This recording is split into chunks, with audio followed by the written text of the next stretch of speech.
வணக்கம். நான் உங்க உமா சதீஷ். எல்லாரும் எப்படி இருக்கீங்க? நலமா இருக்கீங்களா? நீண்ட இடைவேளைக்கு அப்புறம் உங்களை சந்திக்கிறதுல ரொம்ப மகிழ்ச்சி.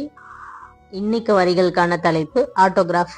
சேரன் மாதிரி ஒரு ஆட்டோகிராஃப் மூவி எடுத்து உங்களை எல்லாரையும் ரொம்ப நேரம் சந்தோஷப்பட வைக்க முடியலனாலும் ஒரு 2 நிமிஷம் உங்களை அந்த லைஃப்க்கு திருப்பி கூட்டிட்டு போகும்னு நினைக்கிறேன். இந்த வரிகளுக்குள்ள போலாமா? ஆட்டோகிராஃப்.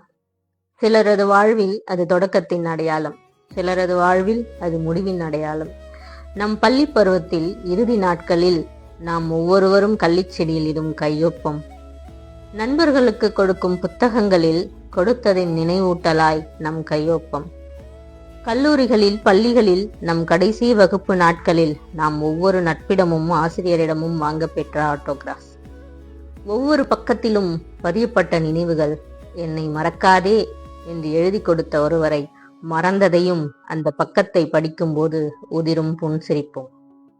மறைக்கப்பட்ட முதல் காதலின் கையொப்பம் நினைவு சின்னமாய் ஒவ்வொரு முறை அதை படிக்கும் போதும் காலத்தால் கிழிக்க முடியாத நினைவு புத்தகத்தின் பக்கங்களாய்.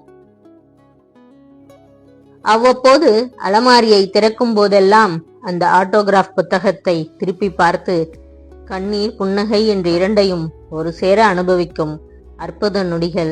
அழகானவை, ஆழமானவை. எழுதிய நபர் எங்கிருந்தாலும் அருகில் கொண்டு வரும் அந்த கிறுக்கல்கள். ஒவ்வொரு பக்கமும் ஒவ்வொரு முறை வாசிக்கும் போதும் வீசும் புதிதாக வாசம். அவர்களின் நேசம்.